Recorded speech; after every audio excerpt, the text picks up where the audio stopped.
Bulan lepas kita telah baca ayat yang ketujuh. Allah telah cerita pada kita dalam ayat yang ketujuh,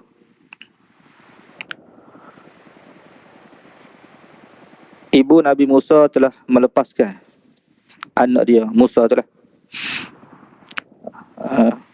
ke dalam sungai. Dia telah meletakkan anak dia dalam bekas terapung atau kotak yang terapung. Assalamualaikum warahmatullahi wabarakatuh.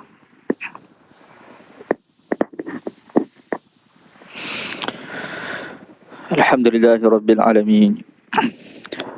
Wassalatu wassalamu ala asyrafil anbiya'i wal mursalin wa ala alihi wa sahbihi ajma'in. Rabbi syrah li sadri wa yassir li amri wahlul 'uqdatam min lisani yafqahu qawli. Subhanaka la ilma lana illa ma 'allamtana innaka antal alimul hakim. Wala hawla wala quwwata illa billahil aliyyil azim. Amma ba'd.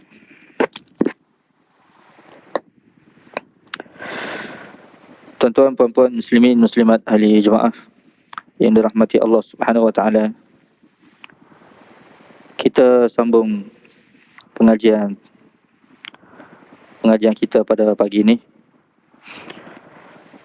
iaitu pengajian tafsir Al-Quran. Dan surah yang kita baca ni iaitu surah Al-Qasas. Surah Al-Qasas, surah yang ke-28. Sambungan pada pagi ini ayat yang ke-8. Sambungan ayat ke-8. Bulan lepas kita telah berhenti ayat yang ke-7. Dan insya-Allah kita sambunglah pada pagi ini ayat yang ke-8. Muka surat 386.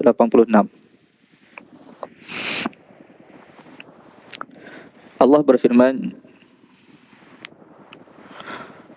فَالْتَقَطَهُ آلُ فِرْعَوْنَ لِيَكُونَ لَهُمْ عَدُوًّا وَحَزَنًا إِنَّ فِرْعَوْنَ وَهَامَانَ وَجُنُودَهُمَا كَانُوا خَاطِئِينَ وَقَالَتِ امْرَأَةُ فِرْعَوْنَ قُرَّةُ عَيْنٍ لِي وَلَكَ لَا تَقْتُلُوهُ عَسَىٰ أَن يَنفَعَنَا أَوْ نَتَّخِذَهُ وَلَدًا وَهُمْ لَا يَشْعُرُونَ وَأَصْبَحَ فُؤَادُ أُمِّ مُوسَىٰ فَارِغًا إِن كَادَتْ لَتُبْدِي بِهِ لَوْلَا أَن رَّبَطْنَا عَلَىٰ قَلْبِهَا لِتَكُونَ مِنَ الْمُؤْمِنِينَ.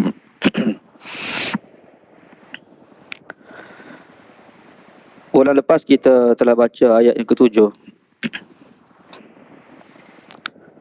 Allah telah cerita pada kita dalam ayat yang ketujuh,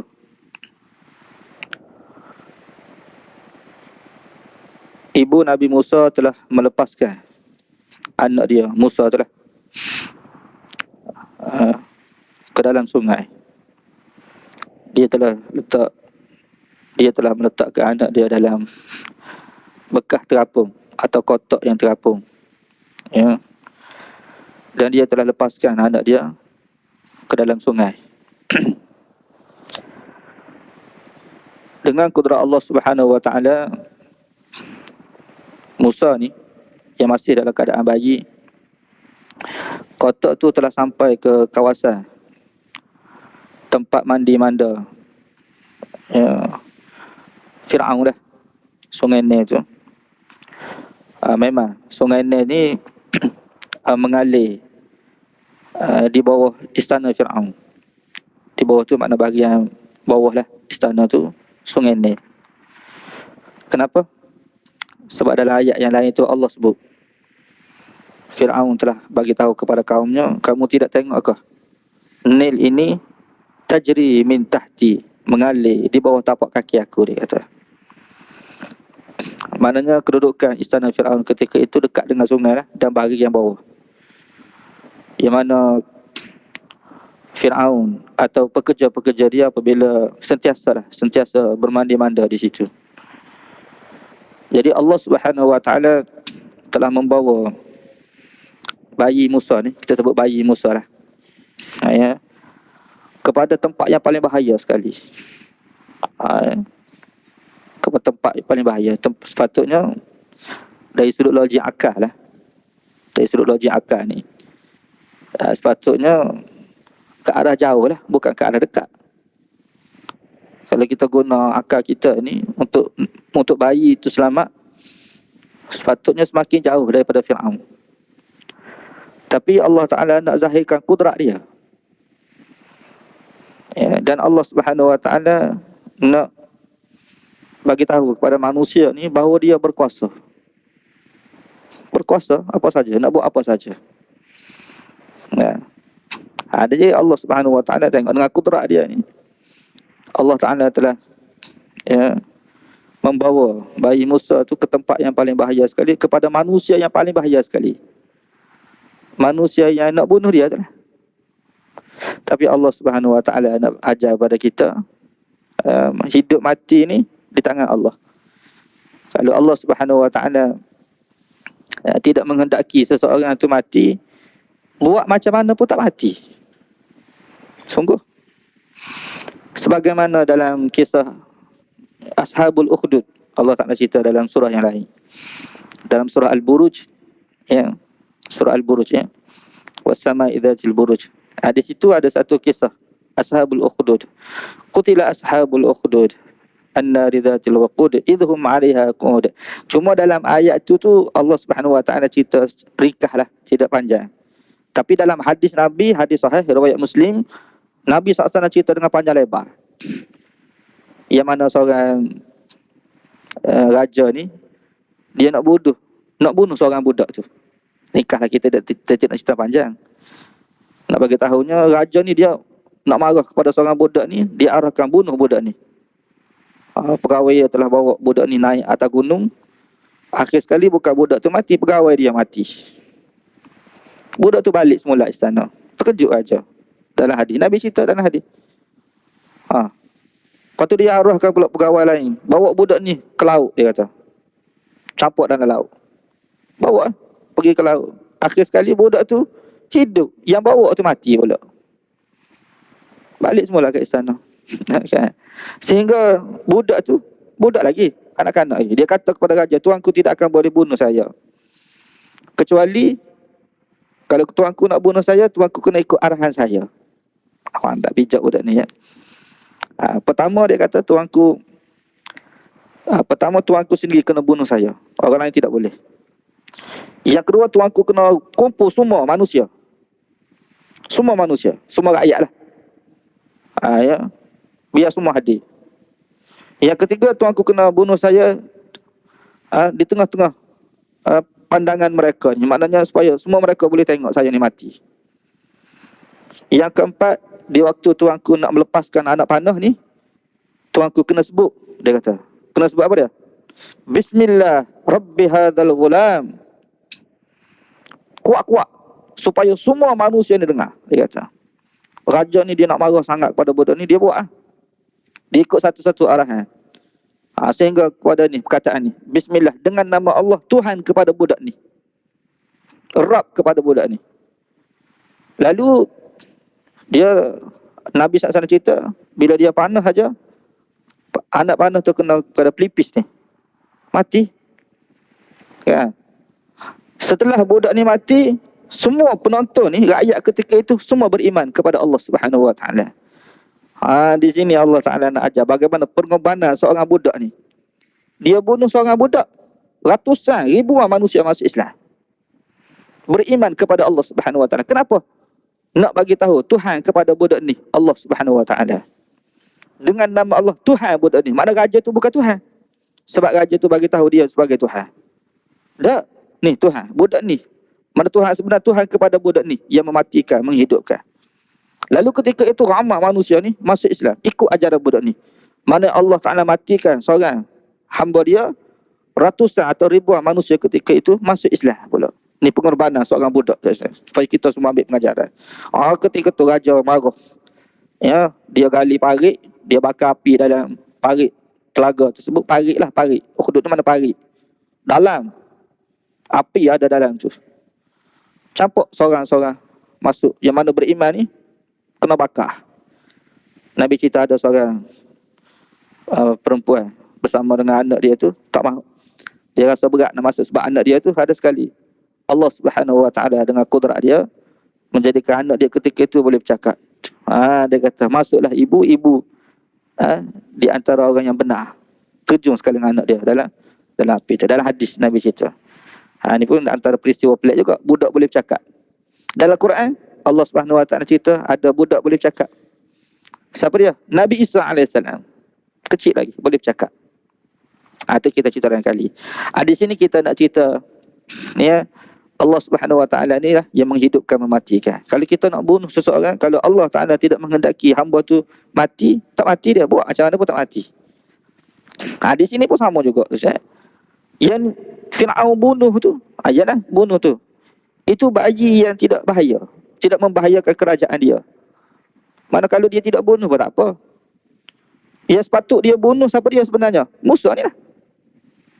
Bayi inilah yang akan menuntuhkan kerajaan dia. Yang sepatut dia bunuh. Kan? Yang sepatut dia bunuh, yang ni tak boleh bunuh. Dibesarkan pula dalam istana dia.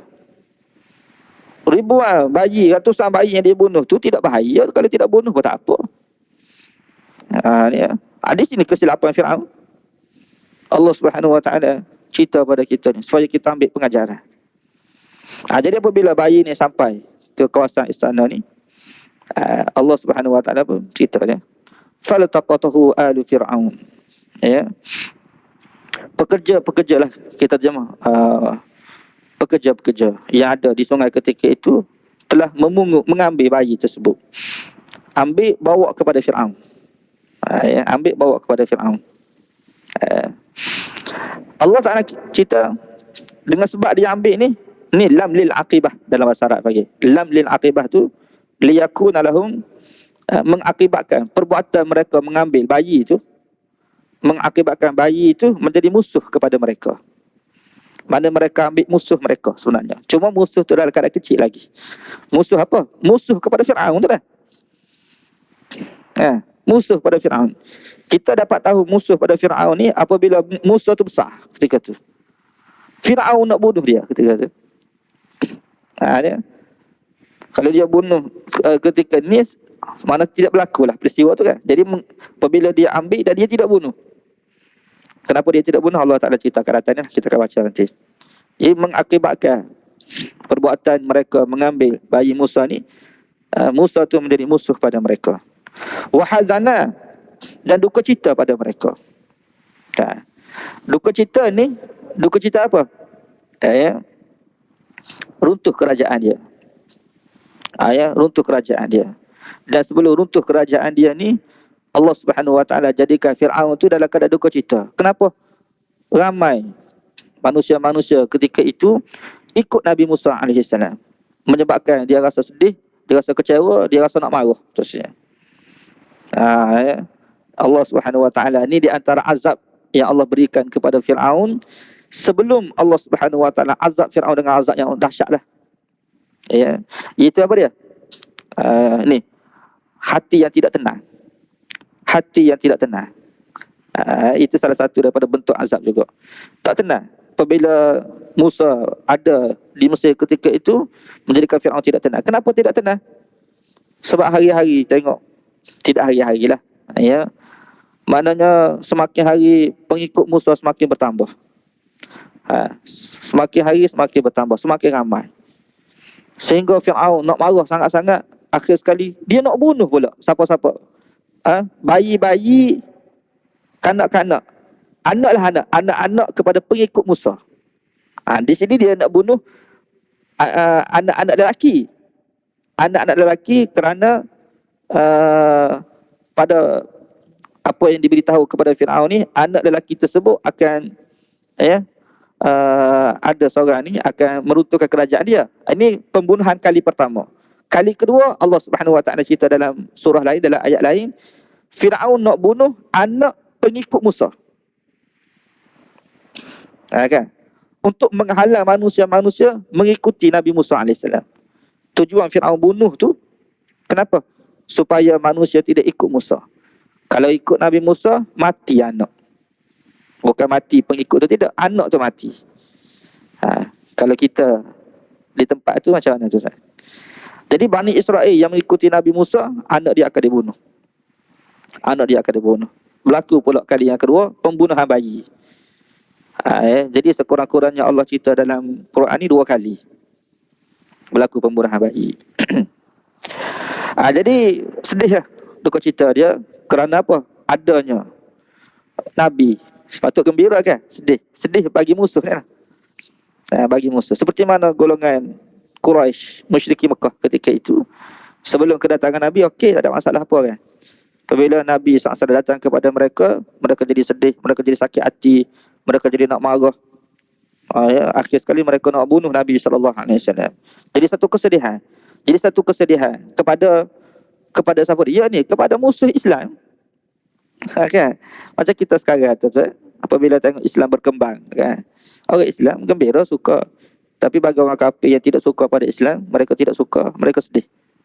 Jadi satu kesedihan kepada orang yang benci, yang tidak suka kepada Islam, kepada agama Allah Subhanahu Wa Taala. Jadi mengakibatkan perbuatan mereka mengambil Musa alaihissalam,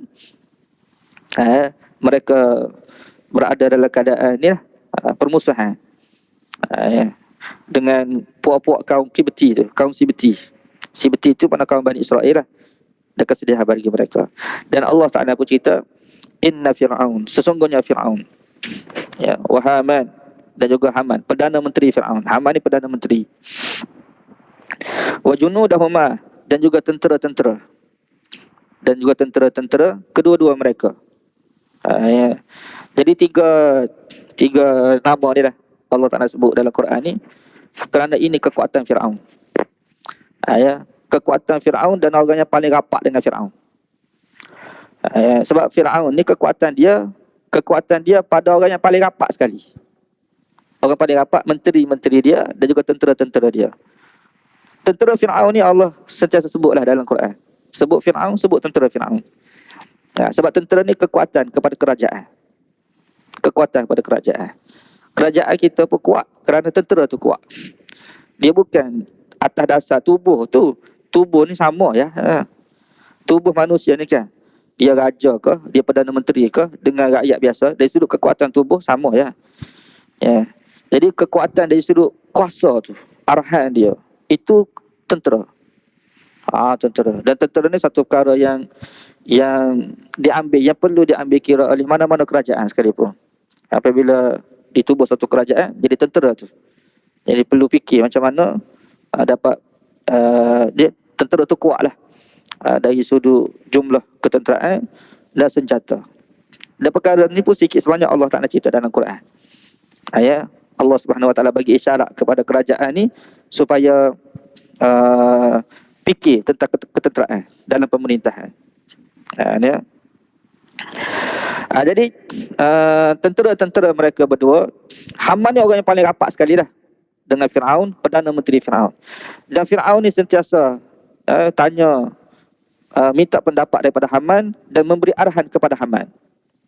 Ya Haman, dalam ayat lain, ibni li sarha la'alli attali'u ila ilahi Musa. Apabila, ni cerita kemudian lah, apabila Nabi Musa menyampaikan kepada Fir'aun Allah juga, tentang Allah Subhanahu Wa Ta'ala yang berada di langit. Nabi Musa kata Allah yang berada di langit sana, di atas sana. Fir'aun apabila dengar perkataan Musa ni, dia pun bagi tahu kepada Haman, wahai Haman, kamu tolong bina kepada aku satu istana tinggi. Sarah ni mana menara tinggi. La'alli attani'u ila ilahi Musa, supaya aku boleh naik di atas menara sana dan aku perhati tengok ada tak Tuhan Musa. Sebab Musa kata Tuhan dia ada di langit. Jadi aku nak naik atas langit lah. Ni cara Fir'aun memperbodohkan rakyat dia. Sebab zaman dulu tu kan, mana ada orang boleh naik menara? Fir'aun je. Rakyat ni semua berada di bawah istana Fir'aun. Kalau naik masuk istana Fir'aun pun, dia tidak akan lebih tinggi daripada Fir'aun. Fir'aun paling tinggi sekali. Mana kalau Fir'aun tak nampak, tak ada. Sebab yang boleh berada tempat tinggi sekarang ni aku seorang ya, kata Firaun. Sebab tu dalam ayat yang lain dia kata faqala ana rabbukumul a'la, kata Firaun. Akulah Rabb kamu yang maha tinggi. Dia kata. Mana tidak ada dah yang lebih tinggi daripada aku ni. Kalau ada, aku nak naik, nak tengok. Kalau ada nampaklah. Kalau tak nampak tu mana tidak ada. Jadi rakyat ketika itu bodoh kan. Ditipu oleh Firaun. Itu apa panggil pemerintah. Firaun ni dia cerdik. Cerdik Firaun, tapi cerdik dalam memperbodohkan rakyat dia. Jadi rakyat-rakyat yang bodoh diperbodohkan oleh pemerintah seperti inilah. Jadi bila ada cerita seperti ini dalam Quran, Allah nak bagi tahu kepada kita, ada pemimpin seperti ini. Dia memang cerdik. Tapi cerdik, bijak dalam memperbodohkan rakyat dia. Sehingga rakyat tu anggut kepala semua. Dan alhamdulillah mana-mana rakyat yang bersama dengan Musa AS, dia tidak ditipu oleh Firaun. Itu cara Firaun memperbodohkan rakyat dia. Naik. Dia arahkan Haman ketika itu. Nak bagi tahu Haman ni orang yang dekat dengan dia. Dan biasanya begitulah raja-raja ni dia tidak direct memberi arahan, dia akan arahkan. Dan itu sebenarnya lebih menunjukkan kekuasaan atau kehebatan berbanding dia sendiri yang arahkan. Dan kita tengok sekarang raja-raja kan, siapa yang bagi yang sampai ke arahan? Orang kanan, orang yang dekat dengan raja, setiausaha, bukan raja sendiri. Sebenarnya itu cara yang lebih terhormat ataupun lebih menunjukkan kehebatan. Firaun pun sama juga, dia ada Perdana Menteri dia. Jadi cuma Firaun tu raja yang membuat keputusan. Cuma selepas raja tu, jawatan yang paling tinggi sekali adalah Perdana Menteri. Jadi Allah bagi tahu mereka semua ni kanu khati'in, tersilap dalam membuat keputusan dia. Firaun pun tersilap dalam membuat keputusan. Mereka pun tersilap dalam mengambil bayi Musa tersebut. Sepatutnya jangan ambil lah, biarlah begitu. Kalau tidak ambil selamat kan. Dengan sebab dia ambil itulah binasa kerajaan dia. Binasa kerajaan dia. Firaun pun kesilapan dia buat keputusan ni. Keputusan yang Firaun buat ni, nak bunuh mana-mana bayi lelaki yang lahir ketika itu satu kesilapan. Betul Allah Subhanahu Wa Taala sebut dalam ayat 6 kita baca sebelum ni kan. Ayat 6 tu, wa nuriya fir'auna wa hamana wa junudahuma minhum ma kanu yahdharun. Kami ingin tunjuk kepada Firaun, Haman dan juga tentera-tentera mereka berdua apa yang mereka bimbang ketika itu berlaku. Sebab mereka bimbang, mereka semua ni. Dan memang pun kalau kita tengok semua kerajaan, pemerintah-pemerintah di dunia ni, antara perkara yang paling dibimbangi oleh mereka apa dia? Runtuh kerajaan. Runtuh kerajaan. Jadi runtuh kerajaan itu perkara yang paling dibimbang oleh mana-mana pemerintah. Tuan-tuan pun kalau jadi pemerintah, perkara yang tuan-tuan akan jadi bimbang, takut saya ni tak lama. Tak lama jadi Perdana Menteri, tak lama memegang tampuk pemerintahan ni. Bimbang. Jadi akan buat macam-macam. Untuk menghilangkan kebimbangan tersebut ataupun untuk menyelamatkan kerajaan tersebut, macam-macam dia buat. Dia rasuah macam-macam dengan cara rasuah. Macam Firaun ni, cara yang Firaun buat nak jaga kerajaan dia supaya tidak runtuh, bunuh bayi-bayi lelaki. Sedangkan ulama tafsir kata tadbiruhu fi tadmirihi. Dia katakan pentadbiran Firaun itu, keputusan yang dibuat oleh Firaun itu kan sebenarnya membawa kepada kehancuran kerajaan dia. Mana dia merancang untuk menghancurkan kerajaan dia sendiri sebenarnya. Cuma dia tidak sedar. Apa yang dia buat tu sebenarnya nak menunturkan kerajaan dia sendiri, bukan nak menyelamatkan. Walaupun pada asalnya dia buat tu dia nak selamatkan kerajaan dia. Tapi Allah tengok, Allah dengan kudrat dia, Allah Subhanahu Wa Taala dengan kudrat dia. Betul dalam Quran Allah sebut wa makaru wa makarallah wallahu khairul makirin. Mereka adakan perancangan. Perancangan jahat, nak bunuh nabi lah. Nak memerangi Islam, nak bunuh umat Islam. Ada perancangan, semua ada perancangan tu.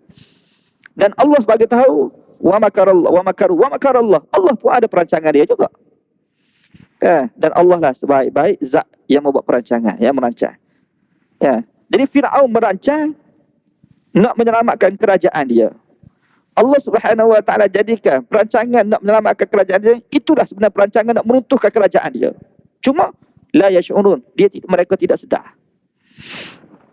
Dan Allah Ta'ala cerita dalam ayat lain, munafik. Munafik kan? Dia tipu Nabi, tipu umat, orang Islam, sahabat-sahabat Nabi. Sebenarnya apa dia? Ya, yukhadi'una Allah walladzina amanu wa ma yakhda'una illa anfusahum wa ma yashurun. Allah sebut dalam ayat yang lain. Mereka cuba memperdayakan Allah, yakni memperdayakan Nabi dan juga orang-orang beriman, orang munafik tu. Apa yang mereka buat tu, perancangan mereka yang mereka buat tu, mereka nak memperdayakan Nabi, memperdayakan umat Islam. Ya, wa ma yakhda'una illa anfusahum, dan tidaklah perbuatan mereka memperdayakan itu melainkan untuk diri mereka sendiri. Allah kata, mereka memperdayakan diri mereka sendiri. Wa hum la yashurun, cuma mereka tidak sedar aja. Kalau tidak sedar tu bahayanya. Kalau sedar, berhentilah pula kan. Ya, ni tidak sedar ni. Firaun tidak sedar perbuatan dia membunuh bayi itu, keputusan dia membunuh bayi itu sebenarnya satu kesilapan. Jadi tidak sedar kesilapan ni bahaya. Allah nak bagi tahu. Maka kita yang selamat kita ni adalah sedar, itulah sedar. Allah Taala bagi peringatan kepada kita yang melalui wahyu, melalui hadiah-hadiah apa semua supaya kita tidak sedar, supaya kita sedar. Dan orang yang selamat di hari akhirat apa? Kerana apa? Kerana dia sedar di dunia ni lah. Dan memang betul Allah sebut dalam Quran, mereka yang binasa di hari akhirat tu kenapa? Sebab dia tidak sedar.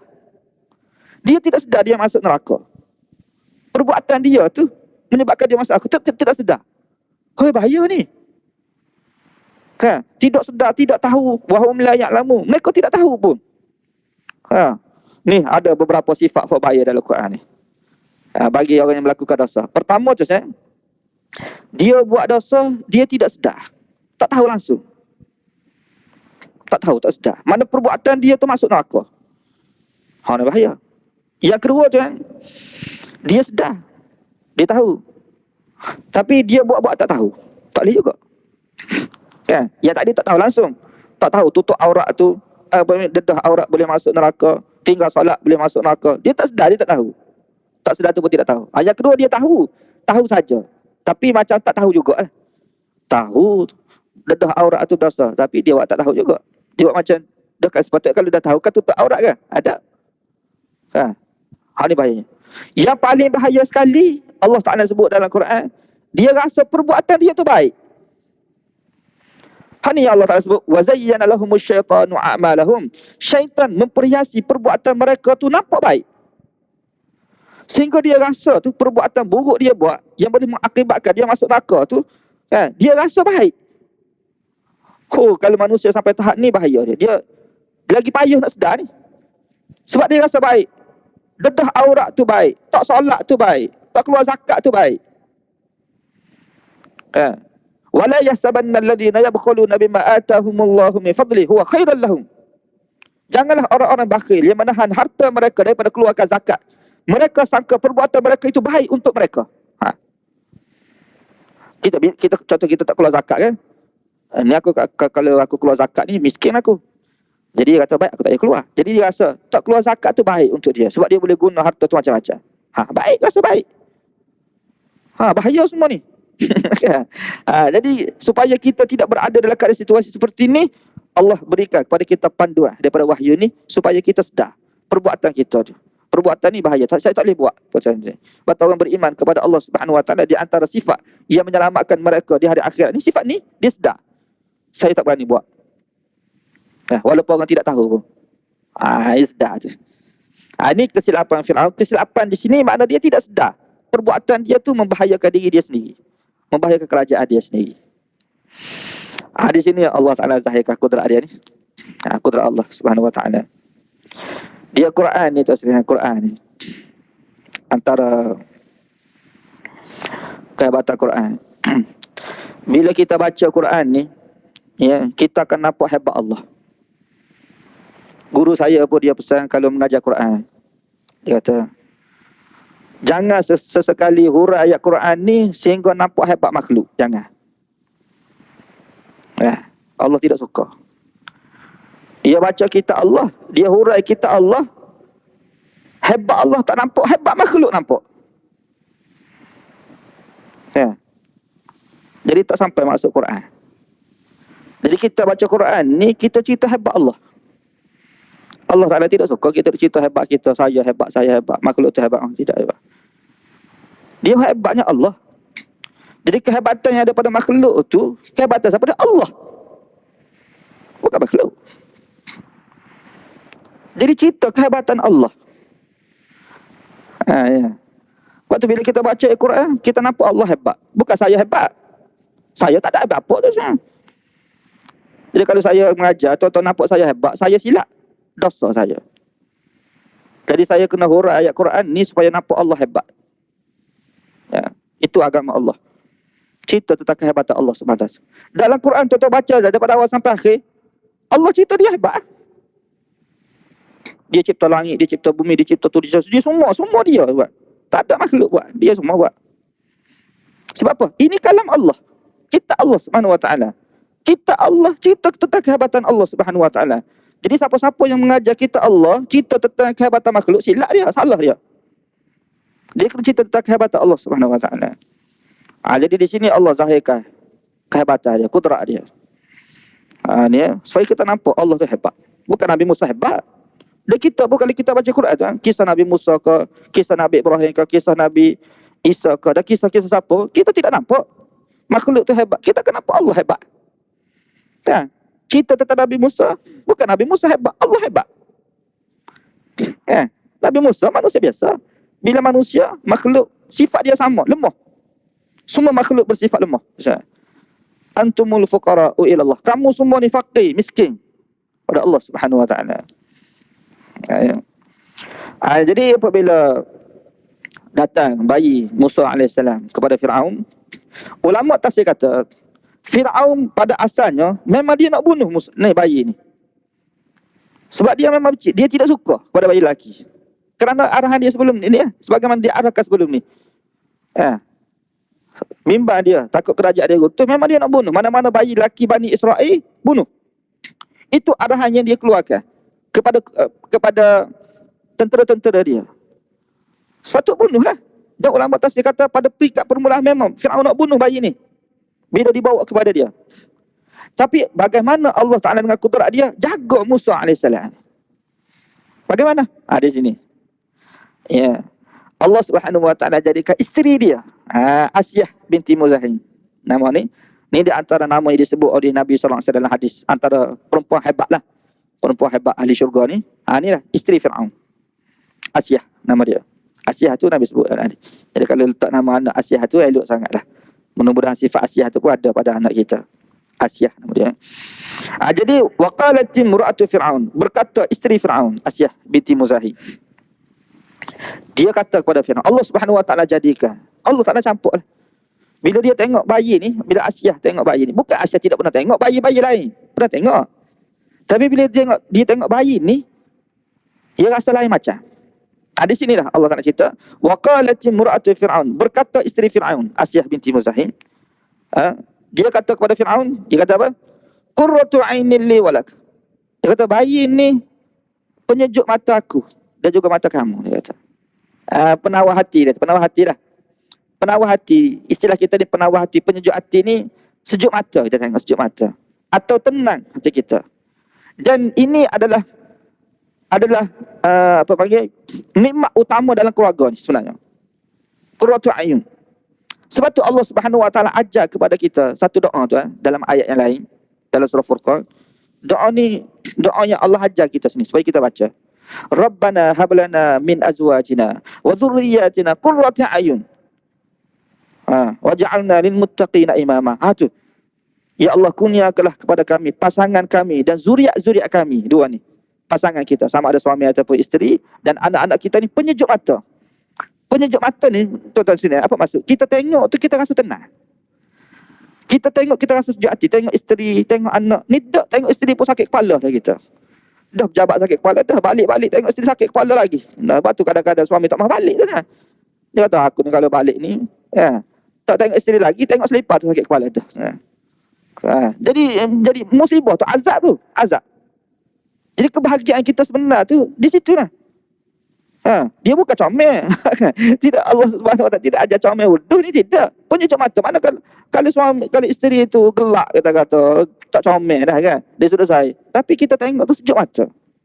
Ini satu anugerah daripada Allah Subhanahu Wa Taala. Dia tidak bukan bermaksud comel atau sejuk mata. Dah. Ni yang kita nak ni, kita nak anak kita pun sama juga. Anak kita tu. Kita tengok anak kita sejuk mata. Ni tengok anak kita berasa nak marah dah tengok. Nak marah pun, nak sepak pun ada. Tengok anak. Tu macam mana? Tengok ini yang susah nak dapat ni kan. Yang kita tak boleh nak bagi, tidak boleh nak bagi dengan duit kita, dengan harta kita. Duit juta-juta pun. Ada manusia Allah Subhanahu Wa Taala jadikan rumah mewah, kereta mewah, duit juta-juta. Rumah tangga macam neraka dah. Macam duduk dalam neraka dah. Kenapa? Keberkatan tidak ada. Jadi serabut lah. Dia tidak tenang. Yang kita nak gini, kita tengok tu sejak hati kita. Kalau balik kerja tu penat letih apa semua, balik tengok isteri tu, tengok je. Isteri pun senyum apa semua. Jadi sejak hati kita, sejak hati. Tengok anak tu ni qurratu a'yun dia panggil. Jadi Allah Subhanahu Wa Taala jadikan kepada Asiyah ketika tu yang tak pernah dia rasa. Bila dia tengok budak ni, kadang-kadang bukan anak kita sendiri pun. Anak kita tidak, tapi kita tengok anak orang lain. Tengok anak orang lain kan. Ni kira-kira bukan anak dia ni, sebab Asiyah dengan Firaun tak ada anak. Kan? Allah tak bagi anak. Ni tak ada anak. Jadi anak ni kena anak akak lah. Dia. Jadi Allah Ta'ala campur dalam hati Asiyah, Firaun tidak. Asiyah je ketika tu. Cuma Asiyah kata aini li walak ni, maknanya budak ni jadi penyejuk mata aku dan mata kamu ni. Maksudnya sebenarnya mata dia lah. Penyejuk mata dia, Firaun tidak. Cuma nisbah kepada dia hidup bersama lah kan. Kan? Walaupun tidak dirasai, dari sudut perkataan tu memang disebut begitulah. Mudah-mudahan anak ni jadi kebahagiaan kita berdua. Padahal kebahagiaan kita berdua tu dia saja je mungkin. Hak ni tidak bahagia. Kan? Ni Allah Subhanahu Wa Taala jadikan ni sudut lafaz ni begitulah. Kemudian apa perkataan Asiyah? La taqtulu. Jangan kamu bunuh dia. Sebab Asiyah tahu. Asiyah tahu suami dia akan bunuh. Sebab tu dia kata kamu jangan bunuh dia. Jadi mana lakat situ tu nisbah pada perkataan tu dari sudut bahasa saja. Dari sudut hakikat Firaun tidak. Jadi dari sudut perbuatan zahir tu Asiyah sudah nampak mana suami dia akan bunuh ni. Jadi la taqtul, kamu jangan bunuh budak ni. Dan Asiyah pun maklum suami dia Firaun ketika itu telah keluarkan arahan mana-mana bayi Bani Israel itu perlu dibunuh. Dan ni memang jelas ni bayi Bani Israel. Kenapa tuan? Sebab nanti dalam surah Yusuf kalau tuan baca, dia Bani Israel itu dari sudut rupa paras. Boleh cam. Dan Kibti ni Firaun tu kaum Kibti Mesir. Afrika, penduduk asal Afrika tu. Dan Afrika tu kulit dia tidak seperti mana Bani Israel. Bani Israel kulit rupa pun comel. Buktinya kita tengok dalam cerita Yusuf. Nabi Yusuf dekat. Nabi Yusuf tu tengok bagaimana cantiknya Nabi Yusuf. Dan bukan Nabi Yusuf saja, keturunan Nabi Yaqub tu. Keturunan Bani Israel. Yahudi, kalau tuan-tuan tengok Yahudi sampai sekarang pun memang muka dia tu muka lawa, boleh cam. Mana ini bukan bayi Kibti ni, bayi Sibti, bayi daripada Bani Israel ni. Memang patut dibunuh lah kira-kiranya. Tapi ni Asiyah telah keluarkan arahan jangan bunuh, dia kata.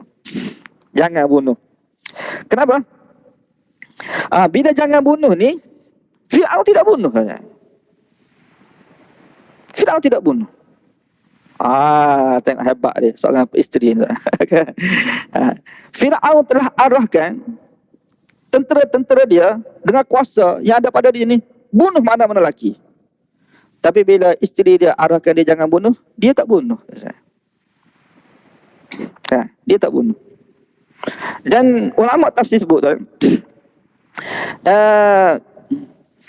sebenarnya dari sudut perancangan Firaun tu betul dah, dari sudut tu betul lah. Dia buat perancangan bunuh bayi untuk selamatkan kerajaan dia. Betul. Ya kan? Betul, nisbah kepada akal dia tu betul lah dia buat tu. Untuk selamat, maknanya kalau dia bunuh bayi ni selamat. Itu perancangan dia. Tetapi bila Asiyah ni telah memberi arahan kepada dia, telah mengarahkan dia jangan bunuh. Kamu jangan bunuh. Jadi Firaun tidak bunuh. Jadi Firaun tidak bunuh tu kesilapan Firaun. Yang menyebabkan runtuh kerajaan Firaun ni menyebabkan runtuh kerajaan Firaun. Kenapa? Sebab dia dengar arahan daripada isteri dia tu. Sebab tu ulama ada sebut tuan kan, dia dalam pemerintahan, Perdana Menteri ke raja ke, isteri tak boleh masuk campur.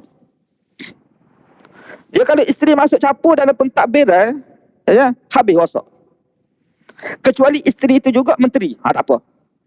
Kan? Suami Perdana Menteri, isteri menteri. Jadi dia ada kelayakan untuk dia bersuara. Ya. Kenapa tuan? Sebab gini.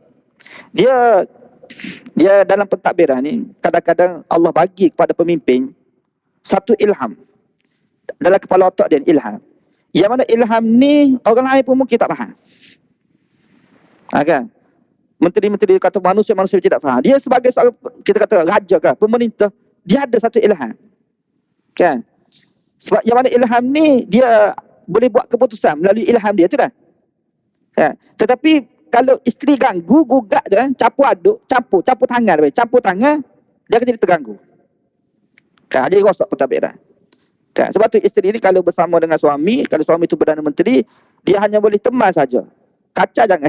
Maksudnya kalau suami tu buat keputusan, dia jangan ganggu. Kalau dia ganggu, habis. Kan? Mana ikut, nak teman boleh teman, nak pergi ke mana-mana kan, teman saja. Tapi atas urusan pentadbiran, suami isteri dia tidak layak. Kan? Dia tidak layak. Kan? Yang layaknya adalah menteri-menteri, nak bagi cadangan ke, nak masuk campur ke, kita kata, menteri kabinet, menteri kanan, dia layak. Ya. Kecuali isteri itu menteri juga. Jadi di atas menteri, atas dasar menteri itu dia boleh campur tangan. Kalau tidak jangan. Rosak pentadbiran dia. Seperti mana rosak pentadbiran Firaun. Puncanya di sini lah. Kan? Asyah campur tangan. Di sini bukan nak berkata perbuatan Asyah itu tidak baik, baiklah. Kan? Cuma dari satu sudut tu tak baiknya bila isteri campur tangan pentadbiran suami. Itu tak baik. Dia tak ada campur tangan. Sikit-sikit tu boleh lah bagi cara, tapi nak terima pendapat tu kan, sedangkan dia isteri, dia hanya boleh keluarkan pandangan pendapat atas urusan rumah tangga, boleh lah. Tapi ada pentadbiran tidak ada. Pentadbiran ni dia kelayakan dia menteri-menteri lah. Menteri-menteri kabinet apa semua, nak bagi cadangan kau, nak berhujah kau, nak mempertikaikan apa semua. Kalau tidak rosak. Sebab Allah Subhanahu Wa Taala ni dia ada. Sebab tu kalau kita tengok kata saya Nabi SAW dalam membuat keputusan di Hudaibiyah tu. Hudaibiyah. Ya. Satu perjanjian yang memang tidak adil lah, dia kata, tidak adil. Kalau kita berada di tempat tu, kita sendiri pun tidak setuju dengan Nabi SAW. Tak setuju dengan Nabi. Boleh kata semua, Abu Bakar tidak setuju, Umar tidak setuju ketika tu, bila Nabi SAW buat keputusan dalam perjanjian Hudaibiyah. Tapi ketika tu Nabi SAW nampak apa yang sahabat tidak nampak. Sahabat yang nampak tak adil lah. Tak adil ni. Nabi terima juga. Sepatut Nabi jangan terima sebab perjanjian tidak adil. Tapi Nabi terima juga. Sahabat tak puas hati lah. Sampai Abu Bakar pun tidak cakap dengan Nabi ketika tu. Kenapa Nabi terima? Tapi Nabi SAW terima, kenapa? Allah bagi je. Bagi ilham. Dan perkara seperti ni kadang-kadang tu saya, ni atas dasar pemimpin tu Allah bagi. Dia buat keputusan tu betul dah. Kan? Atas ilham tu. Walaupun orang lain tu tak nampak. Tapi dia nampak. Tahu apa? Kalau jadi Perdana Menteri, dia kata akan ada tu perkara yang dia boleh nampak. Dia ilham lah, kita kata, daripada Allah Subhanahu Wa Taala. Jadi dia kata jangan bunuh budak ni. Asa an yanfa'ana. Mudah-mudahan ya budak ni memberi faedah kepada kami. Betul. Faedah sungguhlah. Faedah apa dia? Runtuh kerajaan yang zalim. Itu faedah besar. Dengan sebab Firaun tidak bunuh ni tuan, memang faedah besar diperoleh oleh manusia ketika itu, iaitu apa dia? Kerajaan yang zalim itu runtuh. Hancur pemerintah zalim. Jadi pemerintah yang zalim ni tu sebenarnya, dia tidak faedah tu kepada manusia. Yang berfaedah kepada manusia ini adalah pemerintah yang adil. Pemerintah yang mengambil berat tentang rakyat. Itu memberi faedah. Kalau zalim tu menindas rakyat, itu bukan memberi faedah kepada rakyat. Jadi apabila Asyah kata, mudah-mudahan budak ni memberi faedah kepada kami, betul. Itu faedah besar. Ya, dengan sebab budak ni lah runtuh kerajaan Firaun. Itu pertama. Yang kedua, faedah tu sebagai kehidupan dia sebagai manusia ni, suami isteri yang tidak ada anak, jadi faedah dia tu, walaupun tidak ada anak, dia dapat jadikan budak ni sebagai anak tiri dia. Anak tiri pula, anak angkat dia. Jadi anak angkat pun bila kita jaga sungguh-sungguh, dia seperti anak kita juga tu saya.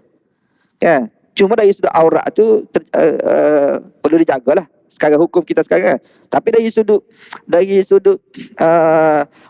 tanggungjawab apa semua tu, Dia seperti ayah itu juga.